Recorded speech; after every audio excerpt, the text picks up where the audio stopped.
Vidal, on voit bien que la toxicologie des médicaments se porte généralement sur le foie. C'est-à-dire que c'est le premier organe qui trinque. Voilà. Et donc, dans ce 4e point que je donne sur 5, c'est vous dire simplement, mesdames et messieurs, que quand vous prenez un médicament, évidemment, il est important que vous compreniez que si ce médicament est pris à jeun, le foie va prendre ça de plein fouet.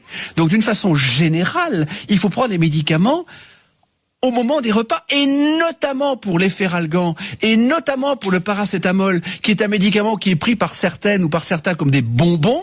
Eh bien, le paracétamol, mesdames et messieurs, peut vous provoquer une insuffisance hépatique foudroyante, définitive, qui va nécessiter une greffe de foie.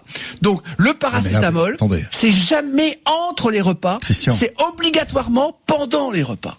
D'accord. C'est une faute majeure des médecins. Oui, mais quand on a mal à la tête. Eh bien, on mange avec. On prend le paracétamol et en même temps on mange. Oui, mais si vous dites qu'il faut pas manger entre les repas. Si on a mal à la tête entre les repas, qu'est-ce qu'on fait ? On mange une pomme, on mange un yaourt, on mange un fromage blanc.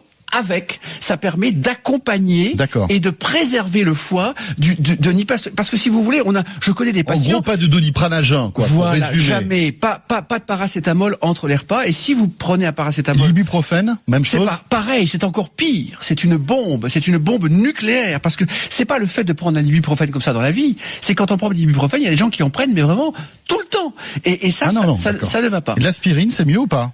L'aspirine, ça a surtout un impact sur l'estomac et ça fait saigner et ça peut donner des gastrites. Donc les aspirines à 1000 mg, n'en parlons pas, parce que là, non, mais on a mal à la tête, par exemple. Vaut mieux prendre. On s'éloigne un petit peu. Paracétamol, ibuprofène ou aspirine, absolument. Plutôt paracétamol. Absolument. Alors je résume. Évidemment, boire de l'eau. Évidemment, laisser reposer le foie entre les repas. Évidemment, diminuer les sucres trop rapides et plutôt que du riz, prendre des pâtes, par exemple. Plutôt que du pain blanc sans aucune qualité, prendre du pain complet. C'est évidemment du gras, c'est de l'huile d'olive, c'est du poisson, c'est éviter un excès de fromage ou un excès de beurre, mais tout en mangeant du fromage et du beurre. C'est évidemment, comme je vous le dis, ne pas prendre trop de médicaments, car au-delà de 4 médicaments, les transporteurs sanguins, dont le foie est un activateur, ne peut plus transporter les médicaments. Donc, sur 10 médicaments, le foie va en transporter que 4. Donc, de toute façon, il y a déjà 6 médicaments à jeter. Et le foie doit les métaboliser pour les ramener au rein. Et quand un foie ne fonctionne pas, c'est une insuffisance rénale.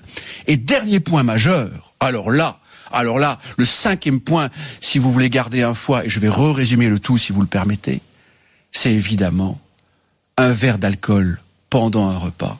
Et le foie est un organe qui ne supporte pas l'alcool.